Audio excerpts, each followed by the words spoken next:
ಹರ್ಷಿತ್ ಕೇಳ್ತಪ್ಪ, ಹರ್ಷಿತ್. ಹಾಂ, ಅರ್ಜುನ್.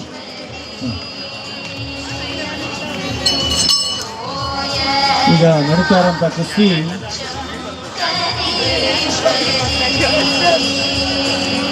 ಅರ್ಜುನ್ ವಿದ್ಯಾನಗರದ ಹರ್ಷಿತ್ ತೀರ್ಪುಗಾರರಾಗಿ ಸುಣ್ಣಕ್ಕೇರಿಯ ಗಂಗಾಧರನವರು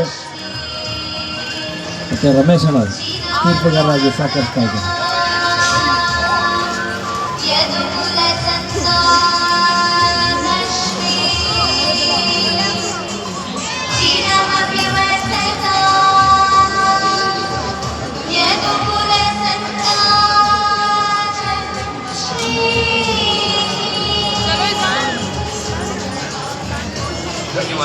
ನಾಡಗೀತೆ ಹಾಗೂ ಮೈಸೂರು ನಾಡಿಗೆ ನಡೆಸಿಕೊಟ್ಟಂತಹ ಸ್ನೇಹಾತ್ಮಕದವರಿಗೆ ಇದೀಗ ವೇದಿಕೆಯಿಂದ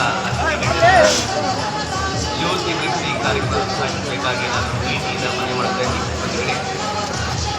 ಈಗ ವೇದಿಕೆಯಲ್ಲಿ ಮಾನ್ಯ ಶಾಸಕರಾದ ಶ್ರೀಬಸ್ ಅವರು ಹಾಗೆ ಹಾಗೆ ಎಲ್ಲ ಗಣ್ಯರು ಜ್ಯೋತಿ ವೃತ್ತಿ ಕಾರ್ಯಕ್ರಮ ಉದ್ಘಾಟನೆ ಮಾಡ್ತಾರೆ. ಹಾಗೆ ಅರಮನೆಯ ಒಂದು ವಿದ್ಯುತ್ ದೀಪ ಅಲಂಕಾರ ಕೂಡ ನಾವು ಕಣ್ತುಂಬಬಹುದು.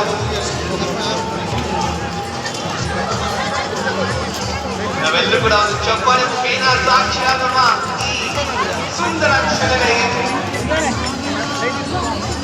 ಮೈಸೂರು ಅರಮನೆ ಮಂಡಳಿ ಆಯೋಜನೆ ಮಾಡಿರುವಂತಹ ಅರಮನೆ ಪ್ರದರ್ಶನ ಈಗ ಎಲ್ಲ ಜನರಿಂದ ಉದ್ಘಾಟನೆ ಆಗಿದೆ. ಅರಮನೆಯ ದೀಪ ಅಲಂಕಾರ ಮೈಸೂರು ನಗರವೇ ಅದಕ್ಕೆ ಹಿರಿಯಂತೆ ನಮ್ಮ ಮೈಸೂರು ಅರಮನೆ ಕೂಡ ಮಾಡಿಕೊಂಡು ಹಿರಿಮೆ ಅಂತ ಹೇಳ್ತಾ ಎಲ್ಲ ಆರ್ಥಿಕರಾಗಬೇಕಾಗಿ ಮಾಡ್ತಾ ಇದ್ದೀವಿ.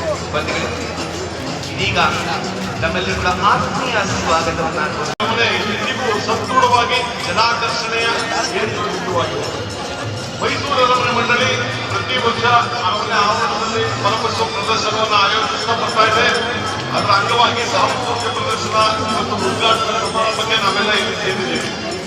ಇಂದಿಗೂ ಮೈಸೂರು ವಿಶ್ವದ ಭೂಪಟದಲ್ಲಿ ತನ್ನದೇ ಆದ ಒಂದು ಸಾಂಸ್ಕೃತಿಕ ನೆಲೆಯಲ್ಲಿ ಗಟ್ಟಿತನ ತೋರಿ ಸ್ಥಾನವನ್ನು ಆಕ್ರಮಿಸಿದೆ ಅಂತ ಹೇಳಿದ್ರೆ ನಮ್ಮ ಮೈಸೂರಿನ ಸಾಂಸ್ಕೃತಿಕ ವೈಭವಕ್ಕೆ ನೆರವು ನೀಡುವುದೇ ನಮ್ಮ ಹೆಮ್ಮೆಯ ಮೈಸೂರು ಅರಮನೆ.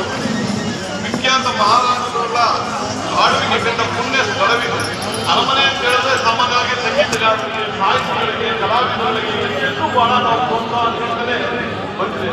ಇಲ್ಲಿ ನೂರಾರು ವಿಖ್ಯಾತ ಆಸ್ವಾದ ವಿದ್ವಾಂಸರು ಕೂಡ ಅವರ ಘನತೆಯನ್ನು ಇಲ್ಲಿ ಸಾರಿಕೊಂಡು ಇಂತಹ ಭವ್ಯ ಅರಮನೆ ಆವರಣದಲ್ಲಿ ಇಂದಿನ ಸಾಂಸ್ಕೃತಿಕ ಕಾರ್ಯಕ್ರಮ ಆರಂಭ ಆಗ್ತಾ ಇದೆ. ನಮ್ಮ ಫಲಪುಷ್ಪ ಪ್ರದರ್ಶನ ನಿಜವಾದ ಹಿರಿಯ ಅನುಭವದಲ್ಲೇ ಇಲ್ಲಿ ಕುಳಿತು ಸಾಂಸ್ಕೃತಿಕ ಕಾರ್ಯಕ್ರಮ ಸ್ವಾದ ನಾವೆಲ್ಲ ಆರಿಸಿಕೊಂಡು ಒಂದು ರೀತಿಯಲ್ಲಿ ತಮ್ಮನ್ನ ಹೇಳಿದಂತೆ ಸ್ವರ್ಗಕ್ಕೆ ಕಿಚ್ಚುವಂತ ಒಂದು ಸಂದರ್ಭ ಆಗಿದೆ.